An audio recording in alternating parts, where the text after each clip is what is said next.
ওকে, আমার পেঁয়াজ মরিচ রসুন এগুলো ভাজতে ভাজতে আমি যেটা করবো এখন সেটা হচ্ছে এই যে শাকটা, পালং শাকটা এখন রান্না করব। আলু দিয়েছি পালং শাকে, কিছুটা আলু এভাবে আমি কেটে দিয়েছি। সরি, আমার একটু ঠান্ডাটা লেগে গেছে। এত গরম পড়ছে না, এই গরমে আসলে সবার অবস্থায় খুবই খারাপ হয়ে যাচ্ছে।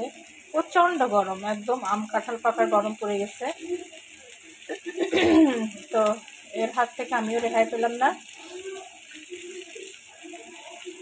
তো এই গরমে অবশ্যই চেষ্টা করবেন হালকা পাতলা তরকারি খাওয়ার জন্য, সবজি আপনার কিচেনে, খাবারের ডাইনিংয়ে একদম ভারী খাবার না খেলেই বেটার। আর যেটা করব সেটা হচ্ছে আমি ওই যে চিংড়ি মাছ রেখেছিলাম, চিংড়ি মাছগুলো দিয়ে দিলাম। দেন আমি এখন খুব ভালো করে এটা একটু নাড়তে থাকবো। আর সাথে আমি অবশ্যই একটু পরিমাণ মতো লবণ অ্যাড করে দিলাম এবং পরিমাণ মতো হলুদ।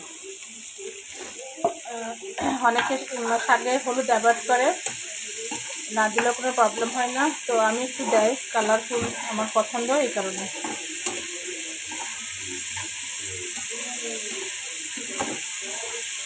এটা একটু ভাজতে থাকুক।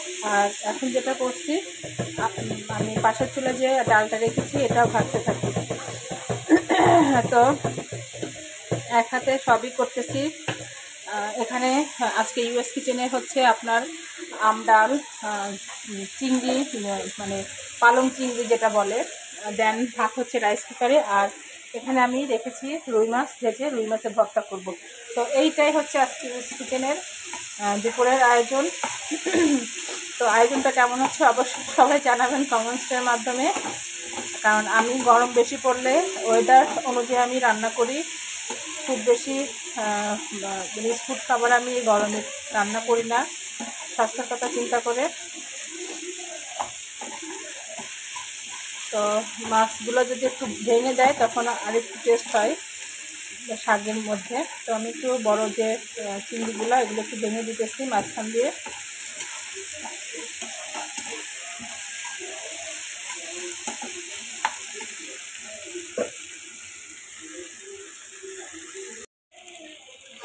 ওকে, আমার এটা একটু প্রায় ভাজা ভাজা হয়ে গেছে। দেন আমি এখন যেটা করবো, একটু পানি দিয়ে দিব, বেশি না, একটু অল্প পরিমাণে পানি অ্যাড করে দিলাম।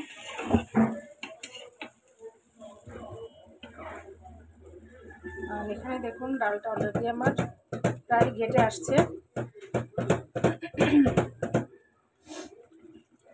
আর এখন যেটা করব, এখন এখানে আমি শাকগুলো দিয়ে দেব।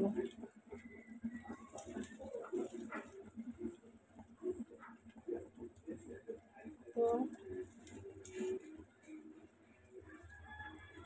আচ্ছা, তো শাকের প্রথম স্টেপে চেষ্টা করবেন একটু হাই হিট দিতে, নাহলে মানে পানিটা বেরিয়ে আসবে নরম, মানে মিডিয়াম লো হিটে দিলে পানিটা বেরিয়ে আসলে তখন শাকটা ভালো লাগে না। তো মিডিয়াম টু লো হিটে দিয়ে আমি শাকটাকে একটু ঢাকা দিয়ে দেয়, নরম হয়ে আসবে। দেন আমি ঢাকনাটা উঠিয়ে ফেলবো। এখন ডালটা আমি পুরোপুরি, আমার ডালটা কাটা হয়ে গিয়েছে। তো দেখুন রসুন মরিচগুলো সব ভেঙে গিয়েছে, অসাধারণ একটা ফ্লেভার আসছে। তো আপনারা চেষ্টা করবেন মানে এরকম ঘাটা ডাল মানে পানি ডাল, যেটা পাতলা ডাল রান্না করলে অবশ্যই একটু আর রসুন মরিচ কাঁচামরিচ পেঁয়াজ দিয়ে লবণ হলুদ দিয়ে মানে সেদ্ধ করে নেবেন। তো এখন আমি যেটা করব সেটা হচ্ছে আমি একদম পরিমাণ মতো এখন ডালে পানি দিয়ে দিব।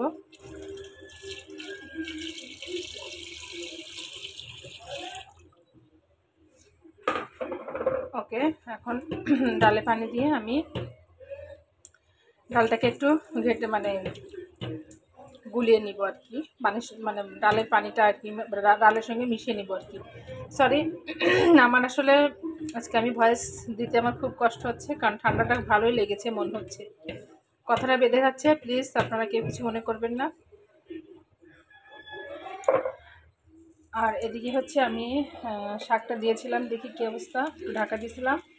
তো অলরেডি শাকটা আমার একদম নরম হয়ে কমে আসছে। এখন আমি একটু উল্টে পাল্টে দেয়। তো এখন আর আমি শাকে ঢাকা দিব না, যেহেতু আমার পানি বেরিয়ে আসছে, এখন আর ঢাকা দিব না। তো এখন আমি শাকটাকে এভাবেই রান্না করতে থাকি। তো শাক প্রায় অলরেডি আমার হয়ে আসছে,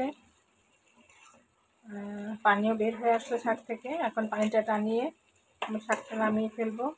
তো অলরেডি আমার ভাতে বলক চলে আসছে, শাকটাও প্রায় হয়ে আসছে, ডালটা দেখতেছে।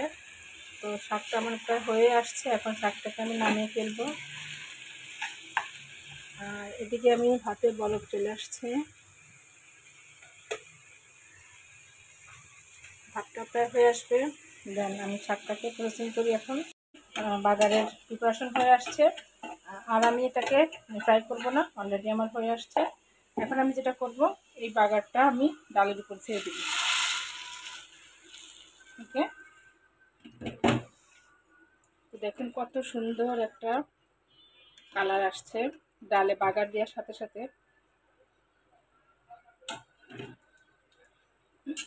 তো আমার আম ডালটা প্রায় হয়ে আসছে। তো এটা দিয়ে আমি ডালে, এই যে আম ডালটা দিয়ে আমি বেস্ট মানে 15 থেকে 20 সেকেন্ডের মতো একটু বলক দিয়ে নিব।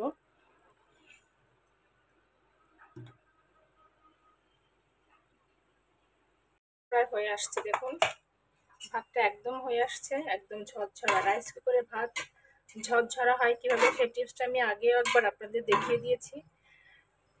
একদম ঝরঝরা, দেখছেন? এখন ভাতটা প্রায় আমার হয়ে আসছে, এখন ভাতটাকে আমি সুইচ স্টপ করে দিব। ওকে, অ্যান্ড দেন আমি আর শাকটা হয়ে গেল, পালং চিংড়ি এখানে ডালে বলক আসছে, ডাল হতে থাকুক। আর কি আছে, আমি ডাইনিং এটাকে রেখে দেয়, অলরেডি হয়ে আসছে। কে আসছে একটু দেখে নিই।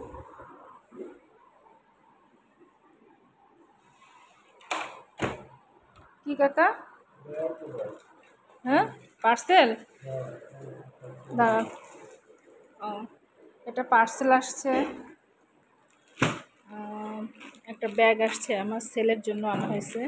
তো এটাকে আমি একটু চেক করি। এই যে ব্যাগটা চলে আসছে,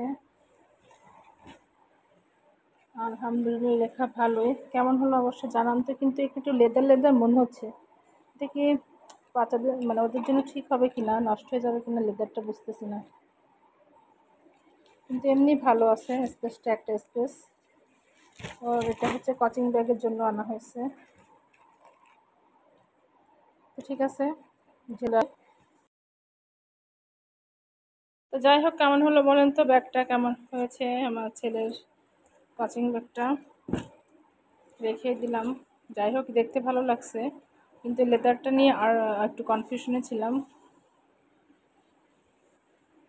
তো ওর বাবা বললো রেখে দাও, প্রবলেম নাই। আর এখানে হচ্ছে আমার এটা হয়ে গেল দুপুরের আজকের আয়োজনে। আর ওদিকে আমি দেখছেন ডাল চুলায় রেখে চলে আসছি, অলরেডি আমার কিন্তু এটা হয়ে আসছে। তো যাই হোক, এখন আমি যেটা করব, ফিনিশিং টাইমে যেটা হয় সেটা হচ্ছে একটু হালকা ধনেপাতা দিয়ে দেব। আমার ডালে একটু ধনেপাতা না হলে ভালো লাগে না। ওকে, আমার আম ডালটা কেমন হলো? আজকের মেইন আকর্ষণ রেসিপি হচ্ছে আমার কাছে আম ডাল। আম ডালটা হলে আমার আর কিছু লাগে না। আমি আমের সময়, কাঁচা আমের সময় আম ডাল করবই করব, আমার কিচেনে থাকবেই থাকবে প্রায় দিনই। তো এখন আর আমি চুলাটা স্টপ করে দিলাম, বলক চলে আসছে। তো ইয়েস কিচেনে আজকের মেনুতে কি আছে, আজকে দুপুরের মেনুতে আছে এখানে, সেটা হচ্ছে লতি চিংড়ি আমি আর রুই মাছের ভর্তা করেছি, আমার হাতে দেখুন এখনও মেখে আছে। আর এখানে আছে আম ডাল, খুবই মজার আম ডাল করেছি, একদম ইয়ামি। এটা হলে আর কিছুই লাগে না, শেষ পাতে যদি একটু এরকম আম ডাল হয় আর কিছুই লাগে না। আর দেন আছে টমেটো শসার সালাদ হবে। তো এটাই ছিল আজকে আমার দুপুরের আয়োজন ইউএস কিচেনে। খুবই সিম্পল, এই গরমে হালকা পাতলা তরকারি খাবেন স্বাস্থ্যের কথা চিন্তা করে। তো ওকে, সবাই ভালো থাকবেন, আর অবশ্যই ইউএস কিচেনের পাশে থাকবেন। ওকে, আল্লাহ হাফেজ।